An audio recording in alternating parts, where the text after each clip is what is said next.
오늘은 다윗의 도피 생활이라는 제목으로 말씀을 드립니다.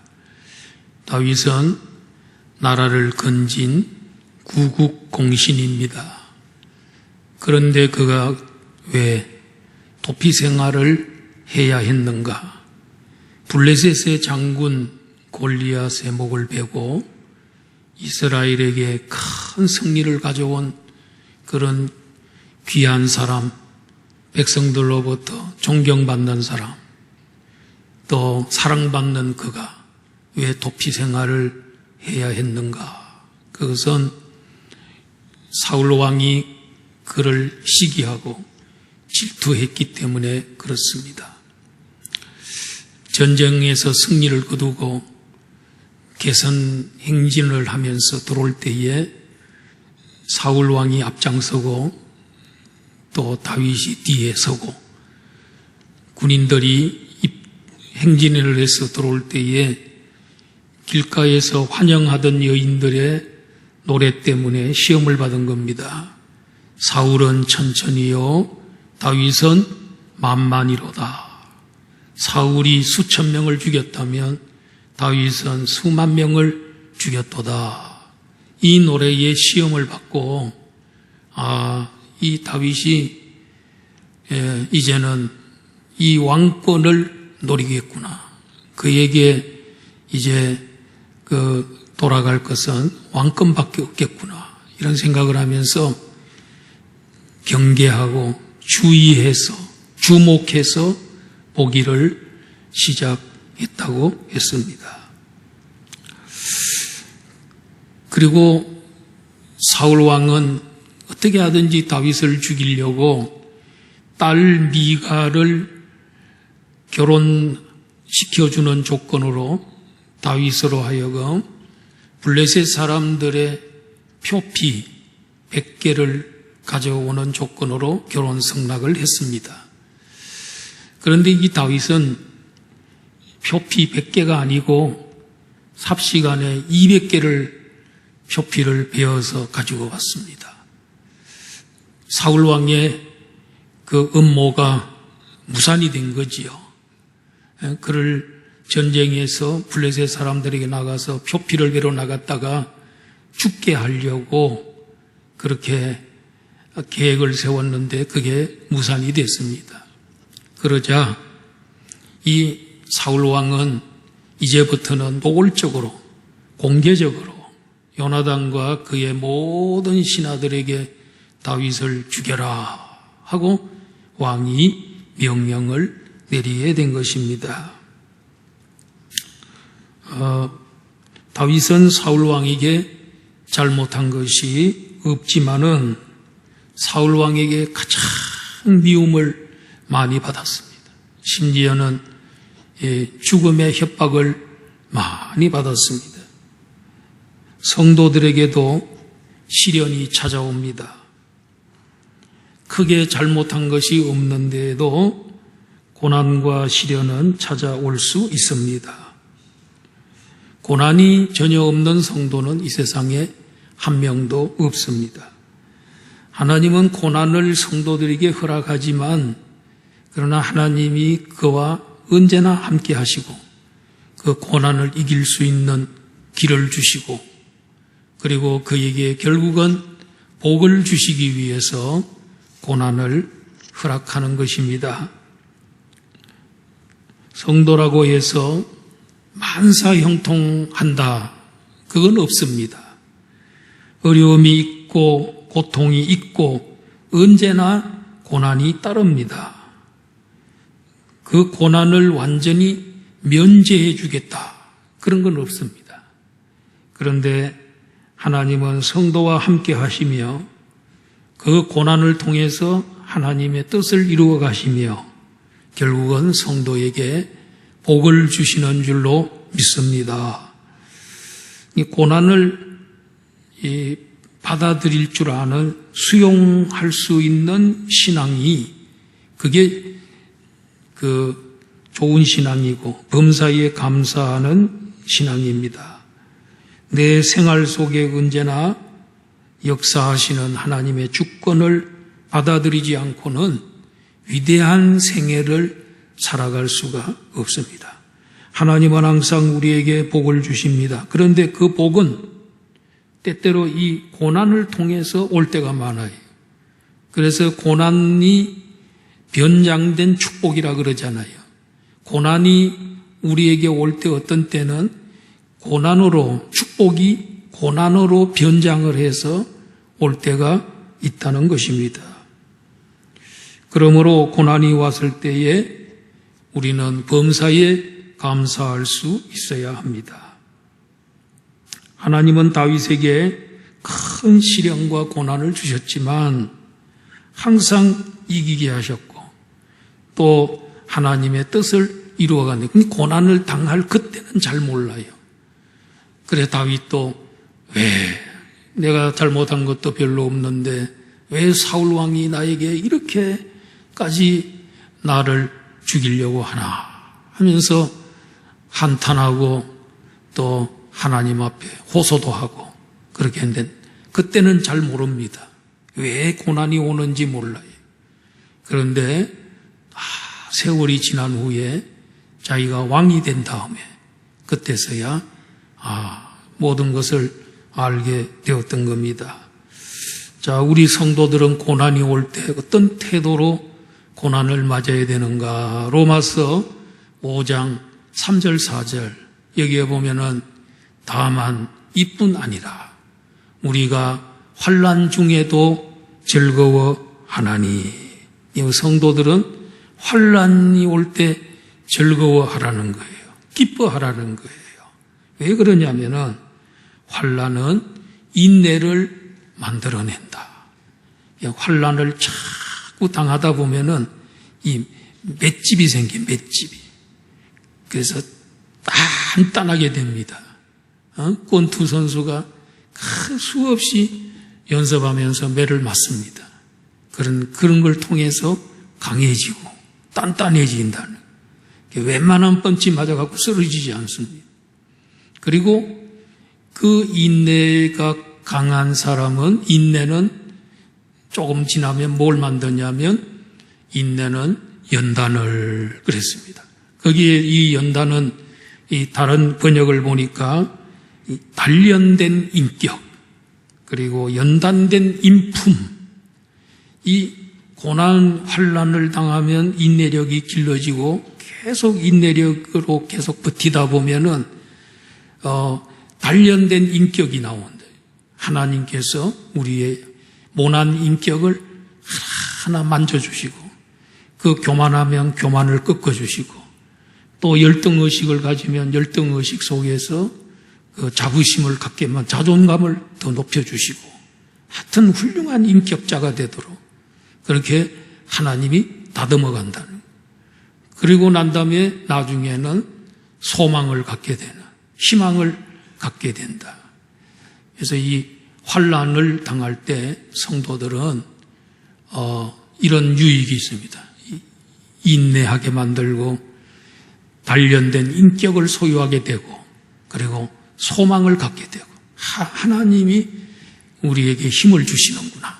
하나님께서 결국은 이기게 해주시는구나 하는 이런 희망과 소망을 갖게 된다. 그러므로 환난을 당하면 성도는 즐거워해야 될 줄로 믿습니다. 첫째로 우리가 생각할 것은 요나단의 칭찬과 설득입니다. 자, 사울 왕이 다윗을 죽여라 하고 왕이 명령을 내렸습니다. 그때 하나님께서는 요나단을 통해서 다윗을 살려주십니다. 돕게 하셨습니다. 요나단은 다윗에게 왕이 너를 죽이기를 꾀하고 있으니 조심해서 은밀한 곳에 숨어 있으라. 내가 무슨 일이 있으면 너에게 다 알려주겠다. 요나단은 그리고 난 다음에 사울 왕에게 자기 아버지에게 다윗을 칭찬합니다. 그는 왕께 득죄하지 않았고 심히 선한 일만 행하셨습니다.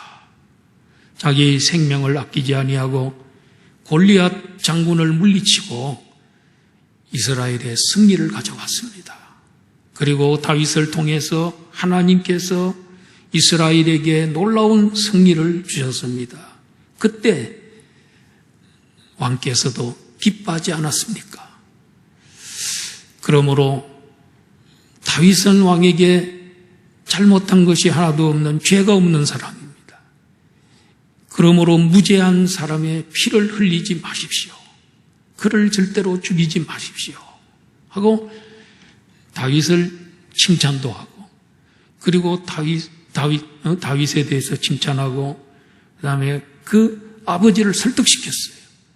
그랬더니 감동을 받아가지고 사울 왕이 맹세하기를 여호와께서 살아계심을 두고 맹세하거니와 그가 죽임을 당하지 아니하리라.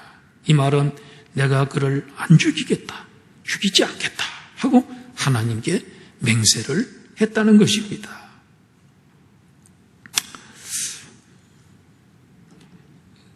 요나단은 참 이 다윗에게는 진정한 친구였습니다. 요나단은 욕심을 버리고 하나님의 뜻을 선택했습니다. 자기가 조금만 욕심을 부리면 그 왕권이 자기에게로 세습됩니다. 그걸 반대할 사람은 아무도 없습니다. 자기가 마음만 먹으면 내가 왕이 되겠다 말만 한마디 해도 자동으로 왕권이 세습될 수 있습니다. 그런데도 요나단은 자기가 왕이 아니라는 거예요. 차기 왕이 될 사람은 다윗이라는 것을 그는 확신했습니다. 저런 사람이 왕이 돼야 나라를 잘 다스릴 수 있다고 생각을 했습니다. 그래서 자기 자신의 욕심을 버리고 그리고 이 하나님의 뜻을 따르게 된 것입니다. 그리고 그는 혈육보다는 공의를 선택을 했습니다. 아버지를 도와 다윗을 죽일 것인가? 아니면 다윗을 도와서 공의를 행할 것인가? 이 선택의 기로에서 그는 아버지의 불공정한, 불의한 아버지를 따르지 않고 공정한 다윗을 선택했습니다. 다윗에 대하여 칭찬하고 아버지를 설득하여 죽이지 못하게끔 했습니다. 아버지 사울과 친구인 다윗 중에서 한 사람을 선택해야 하는 그런 중대한 기로에 서 있었습니다. 혈연을 선택하는 것이 일반적인 경향이지만 그는 불의를 행하는 부친이 아닌 정의를 따르는 다윗을 선택했던 것입니다. 우리도 이런 상황에서 만약에 그런 선택의 기로에 서 있다면 불의와 타협하지 말고 진리와 공의를 따라야 될 것입니다. 마가복음 10장 37절 여기에는 예수님이 하신 말씀인데 혈연을 중요하게 여기지 마라. 오히려 주님을 더 사랑하라는 말씀입니다. 아버지나 어머니를 나보다 더 사랑하는 자는 내게 합당하지 아니하고 아들이나 딸을 나보다 더 사랑하는 자도 내게 합당하지 아니하며 그랬습니다. 가족을 사랑하지 말라는 게 아닙니다. 예수님을 더 사랑하라는 말이죠. 다른 성경 구절에는 부모와 자식과 아내와 가족을 미워하라 그랬는데 여기 미워하라는 말은 주님을 사랑하는 것이 너무 사랑하다 보니까 마치 가족 사랑하는 것은 미워하는 것처럼 보일 정도로 주님을 그렇게 사랑하라는 거예요. 미워하라는 건 아닙니다. 주님을 사랑하는 게 너무 지극하다 보니까 그건 마치 사랑하지 않는 것처럼 보이는 정도로 그런 태도로 주님을 섬기라는 말씀이죠. 우리는 학연, 지연, 혈연보다 하나님의 공의와 뜻을 선택해야 할 것입니다. 우리는 하루에도 몇 번씩 선택의 순간순간에 직면할 때가 있습니다. 네, 하나님의 뜻이 뭔가, 그리고 또 어떻게 하는 것이 선인가, 또 하나님의 의가 무엇인가, 이런 것들을 잘 분별해서 선택할 수 있는 지혜로운 선택에서 항상 성공하시기를 주의 이름으로 축원합니다. 요나단은 다윗을 이제 아버지를 설득시켰기 때문에 요나단은 다윗을 아버지에게로 데려왔습니다. 왕궁에서 이제 생활할 수 있게 됐습니다. 그런데 마침 블레셋이라는 나라가 또 전쟁을 걸어왔습니다. 다윗을 전쟁터에 내보냈더니 다윗이 크게 승리를 거두었습니다. 블레셋이 도망갔습니다. 물리쳤습니다.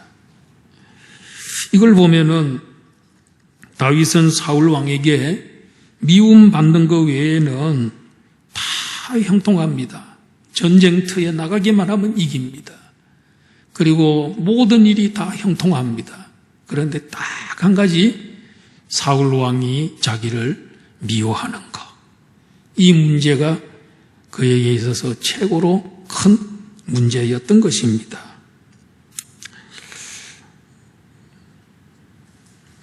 어느 날 사울 왕이 창을 들고 있고 다윗은 왕을 위해서 수금을 타고 있는데 사울 왕에게 갑자기 악령이 임했습니다.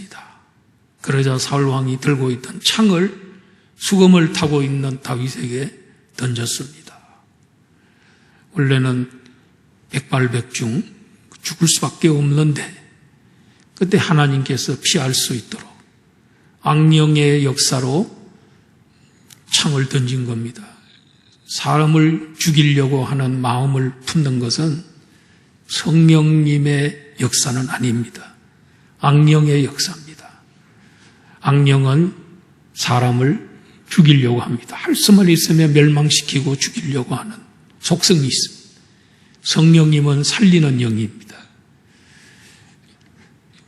창을 던졌는데 악령이 쓰였기 때문에 창을 던졌는데 성령님께서 다윗을 피하게 하셔서 살려주셨습니다.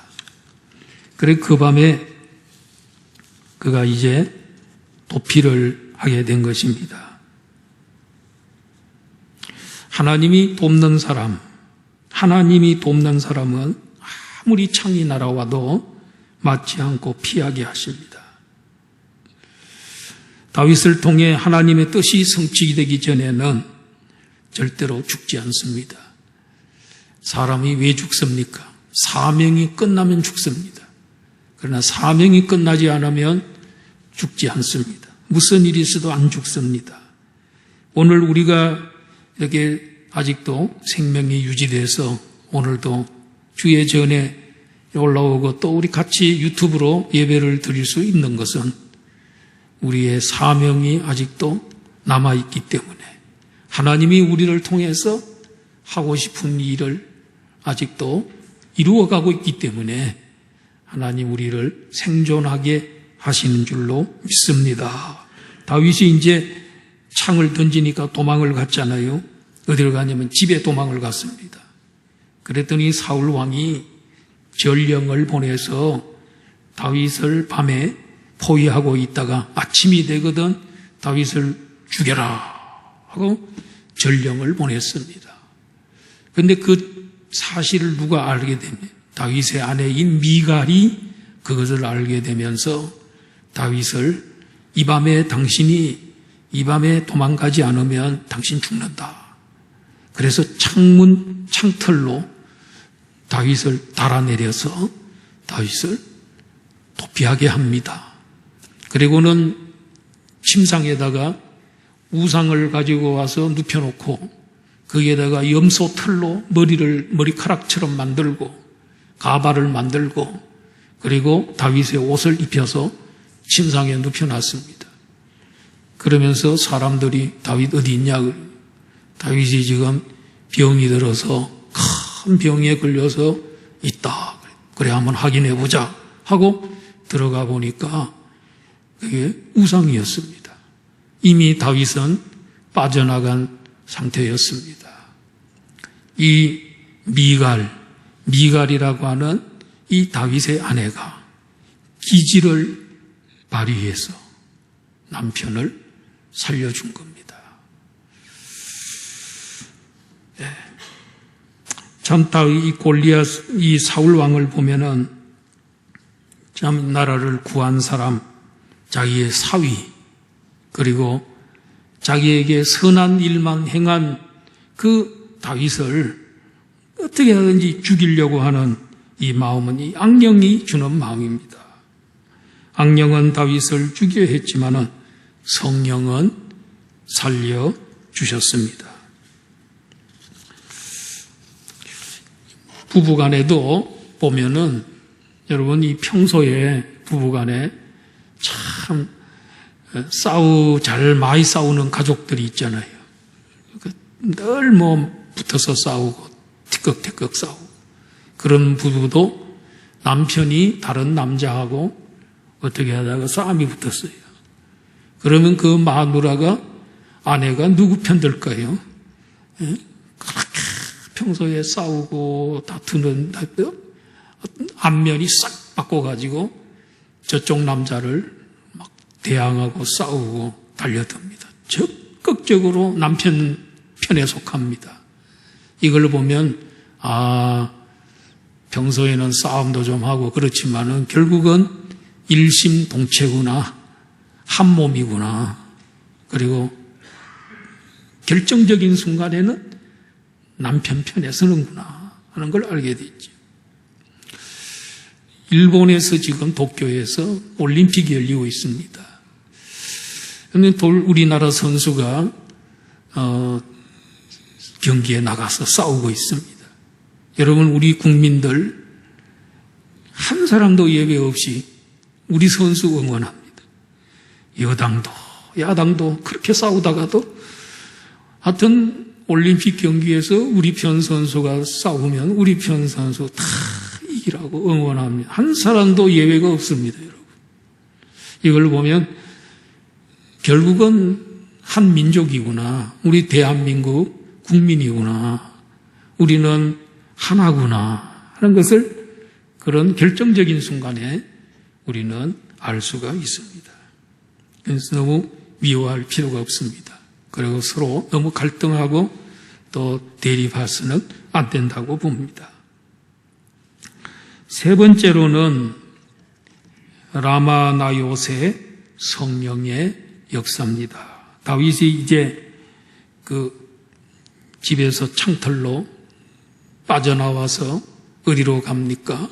라마라는 곳에 갑니다. 거기에 사무엘 선지자가 거기에 살고 있습니다. 사무엘 선지자를 찾아가서 사울 왕이 자기에 대해서 지금 하고 있는 일들을 다 자초지정을 이야기를 했습니다. 그랬더니 두 사람이 나요시라는 곳으로 같이 갑니다. 이 라마라는 지역에 나요시라는 곳이 있는데 이 나요는 지명이라기보다는 신학교입니다. 신학교. 선지학교입니다. 선지자들을 배출하는 학교가 나요시입니다. 거기에 가서 살게 된 겁니다. 그런데 거기에 살고 있다는 것을 어떤 사람이 사울 왕에게 가서 고했습니다. 그랬더니 사울 왕이 전령들을 보내서 이 라마나요스로 오게 됐는데 라마나요스에 오니까 선지자들의 무리가 신학교에서 몰려 나오더니 막 예언을 하고 성령이 충만해가지고 그 맨 앞에 교장이신 사무엘 선지자가 다 걸어 나오는 거예요. 사무엘도 충만하고 선지생들이 성령 충만하고 막 이러니까 다윗을 잡으러 갔던 사람들에게 성령이 그냥 임해가지고 그들도 모두가 다 선지자가 돼서 예언자가 돼서 하나님 말씀을 예언하는 자들이 돼버린 겁니다. 그 어떻게 다윗을 잡아오겠어요? 자기들 성령 충만받고 예언자가 돼버렸는데 어떻게 잡아오겠어요? 그래서 2차로 전령을 또 보냈더니 그들도 그 선지자들을 보고 또 사무엘을 보는 순간에 성령이 또 그들에게도 임해버린 겁니다. 3차로 또 보냈습니다. 3차로 보냈더니 3차로도 그들도 전부가 성령 충만 다 받아버린 거예요. 한 사람도 예외 없이 성령 충만 받은 거예요. 그냥 하다 못해서 사울 왕이 그러면 이제 내가 가야 되겠다 이래가지고 사울 왕이 갔는데 사울 왕이 라마나 요새에 들어가자마자 아마 성령이 그에게 임해가지고 예언을 하기 막 시작한 거예요. 근데 사울 왕에게는 또 성령도 있지만은 또 무슨 영이 있습니까? 악령도 같이 역사하니까 이게 뭐 예언은 하는데 악령이 또 역사하니까 옷 다 벗어 제끼고 왕이 뭐 부끄러운 줄도 모르고 나체로 거기서 밤낮으로 뛰어다니면서 야단하고 수치스러운 일을 하는 거예요.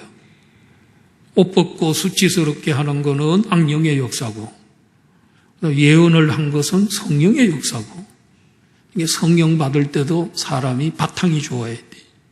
예? 악령이 나쁜 마음을 다윗을 죽이려는 그런 악한 마음 갖고 있으면 이게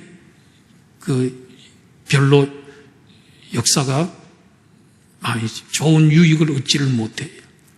그래서 놀라운 일들이 그래서 결국은 어떻게 됐습니까? 다윗을 죽일 수 없게 된 것이지요. 그러면 이 라마나요스에 갔던 사람들이 가는 사람마다 왜 이게 성령을 받게 되고 예언자가 됐나?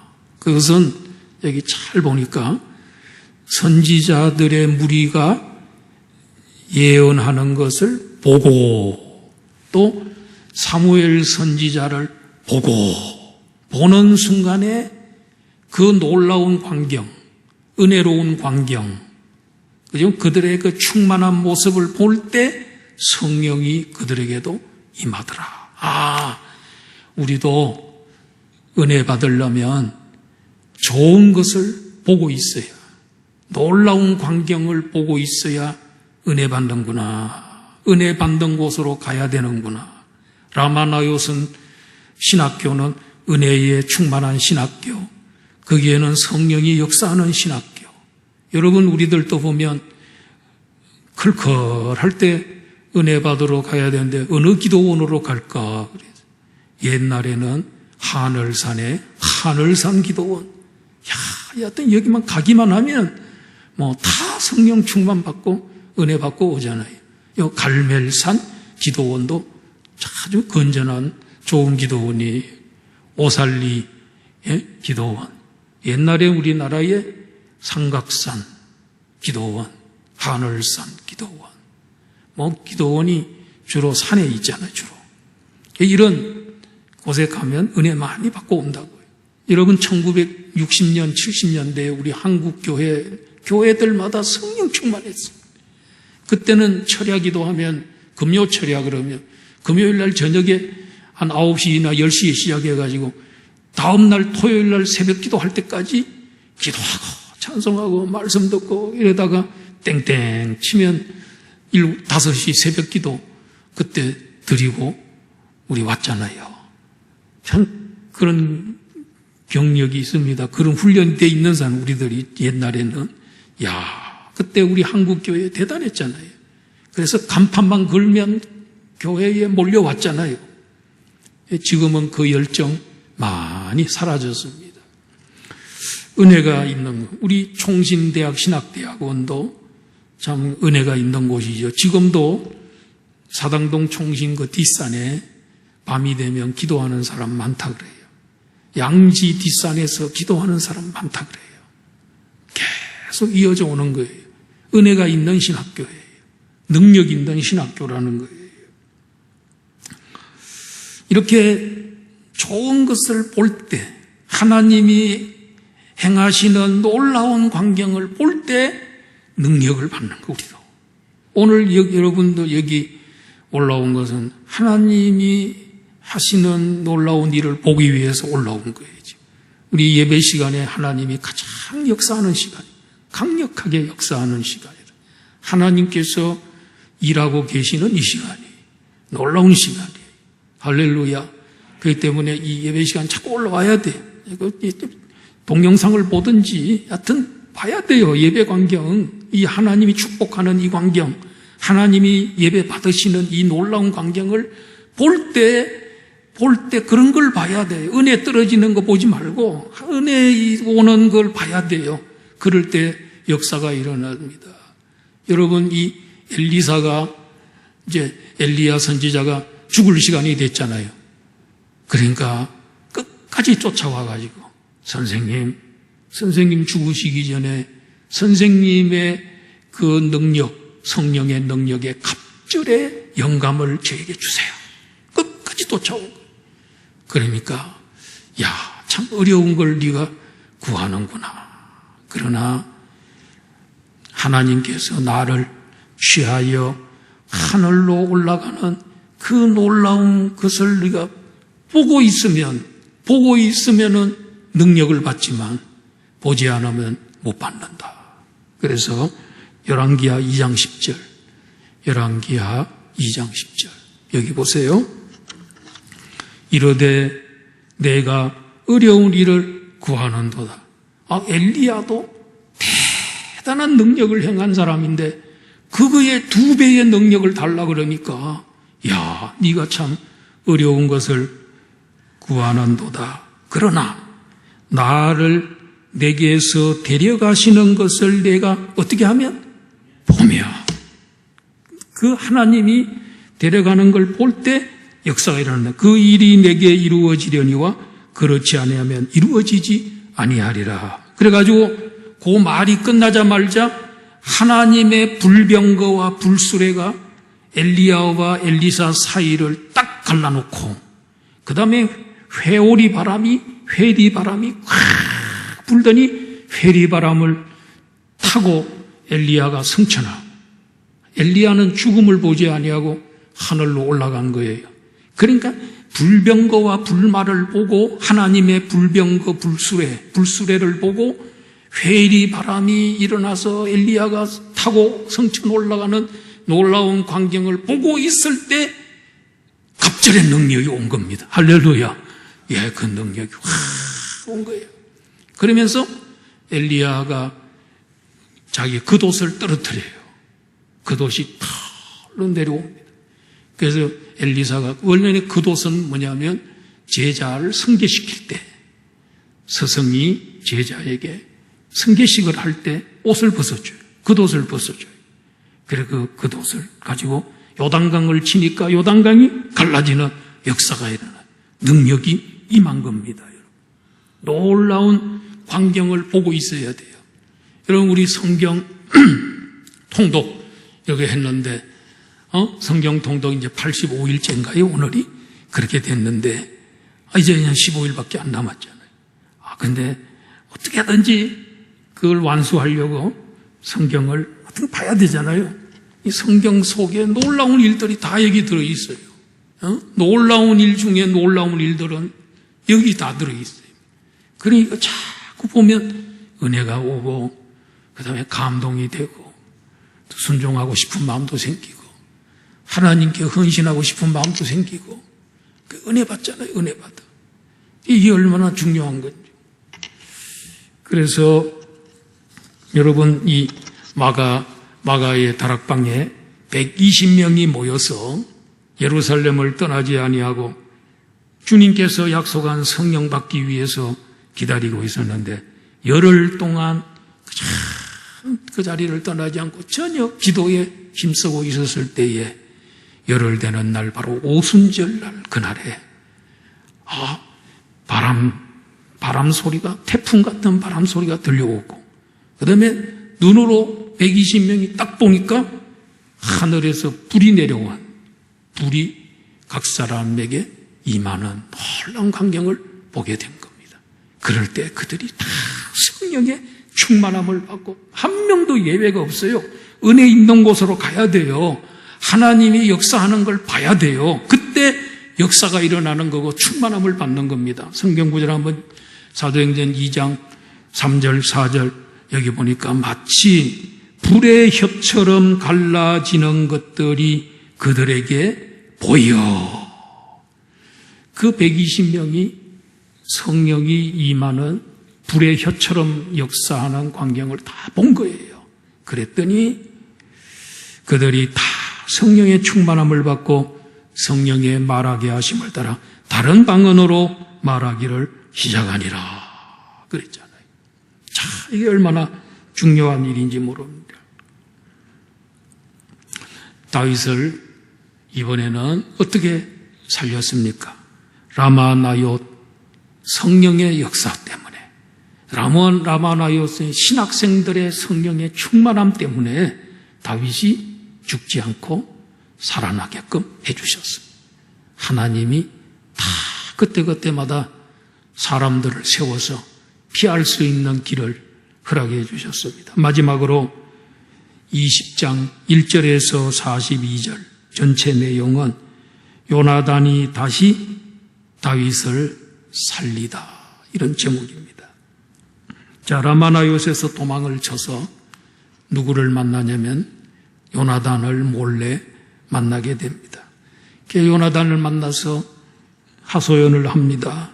내가 무엇을 하였으며 내 죄악이 무엇이며 내 아버지 앞에서 내 죄가 무엇이기에 그가 내 생명을 찾느냐. 여러분, 성도들도 잘못한 것도 없는데 시련당하고 고난당하고 그럴 때가 있죠. 여러분, 이 세상에 일어나는 일들은 하나도 우연이 없습니다. 다 하나님의 계획이 있습니다. 성도들에게는 하나님을 사랑하는 자고 그 뜻대로 부르심을 입은 자들에게는 모든 것을 합력하여 선하게 만들어주시고 유익하게 만들어주는 줄 믿습니다. 그렇기 때문에 걱정할 거 하나도 없습니다. 이런 하소연 얘기를 듣고 친구니까 하소연하지요. 이건 누구한테 얘기하겠어요? 그랬더니 결단코 너는 안 죽는다. 내가 절대로 너 안 죽는다. 그러면서 다윗이 이야기합니다. 초하루가 되면 월삭이 되면은 매월마다 월삭이 되면 임금하고 신하들이 같이 이렇게 식사를 같이 하게 되는데 아침 식사를 하게 되는데 내가 만약에 빠지면 거기에 가면 나 죽는다 지금.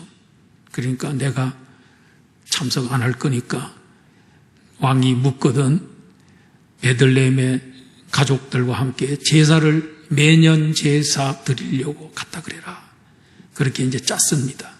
그래가지고 초하루가 딱 됐는데 다윗이 그날 참석을 안 하니까 한 4-5명만 모이니까 그러니까 그날은 사울 왕이 다윗이 혹시 무슨 부정한 것에 접촉이 돼서 부정한 것을 지금 씻으려고 참석을 못했구나 그렇게 생각했는데 둘째 날 됐는데 또 참석을 못하니까 물었지요. 왜 참석 못했냐 그랬더니 요나단이 뭐라 그럽니까? 다윗이 가족들과 함께 매년 드리는 제사를 드리기 위해서 간다고 내한테 간청을 하길래 내가 허락했습니다. 그래. 가만 노발대발하면서 요나단을 책망을 하면서 막 요나단을 막 저주를 합니다.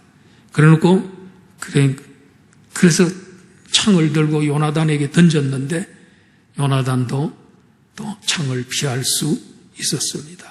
그래서 다윗과 요나단이 만나려고 했던 그 장소의 그 시간에 요나단이 아이 하나를 데리고 나갑니다. 그래서 미리 짜놓은 게 있어요. 내가 화살을 쏘면서 저 앞에 화살이 있다. 빨리 달려가서 화살을 줘와라. 이렇게 얘기하거든. 사울 왕이 너를 죽이려고 하니까 도망가라는 뜻으로 그렇게 생각하고 또 화살이 앞에 있다. 이 뒤쪽에 있다. 가까운 곳에 있다 그러거든. 왕이 누그러졌다는 것을 서로 신호를 해서 했는데 그 아이가 이제 같이 나갔는데 그 장소에서 화살을 길게 쏘습니다. 그러면서 소리를 지릅니다. 빨리 달려가서 화살을 잡으라. 앞으로 가라. 이 말은 뭐냐? 다윗으로 하여금 도망을 가라 하는 그런 뜻이었죠.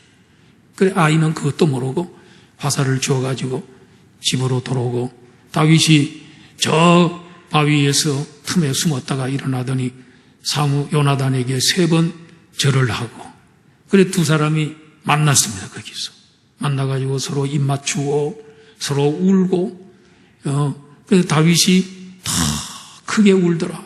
다윗이 더 크게 울더라 그랬습니다. 그래서 거기에서 또 서로 하나님 앞에 또 맹세를 합니다. 전에도 했는데 우리 둘은 절대로 이 우정 변치 말고 하나님께서 너와 나를 축복해 주시고 너의 후손과 나의 후손을 축복해 줄지어다 하면서 맹세를 하고 거기서 헤어집니다. 여러분 여기에서 이제 요나단과 다윗은 거기에서 마지막 이별이 되는 것입니다. 그리고 나중에 요나단은 길보아 전투에서 아버지와 함께 그가 전사를 하게 되는 것이지요. 참 이걸 보면서 요나단은 정말 다윗을 사랑할 수 없는 그런 왕자였는데 이렇게 자기 생명, 자기가 아버지로부터 창을 던짐을 받는 그런 목숨 걸고 다윗을 사랑했던 이걸 보면서 우리들에게도 그런 좋은 친구가 있었으면 좋겠다.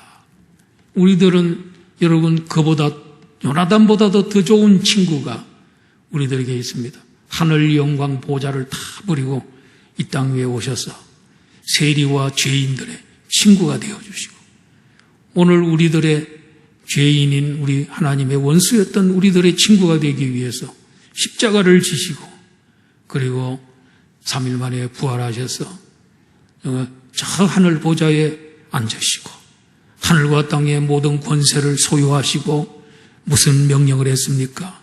내가 세상 끝날까지 너희와 항상 함께 하겠다 하는 이 친구, 우리 예수님이 우리의 친구인 줄로 믿습니다.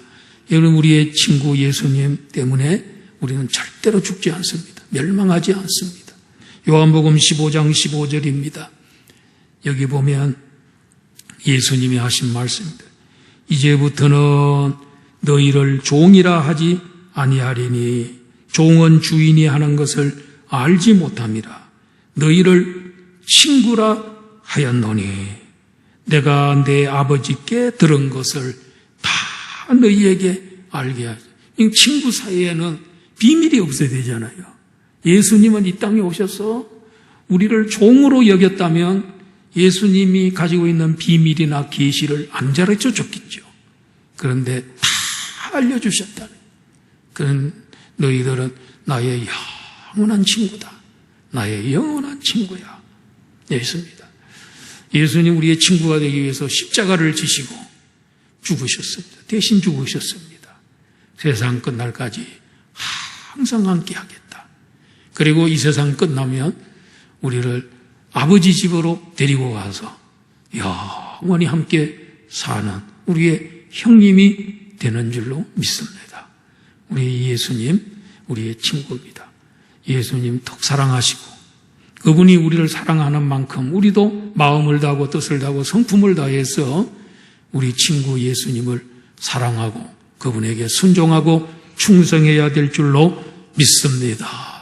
기도하겠습니다. 하나님 아버지 은혜를 진심으로 감사합니다.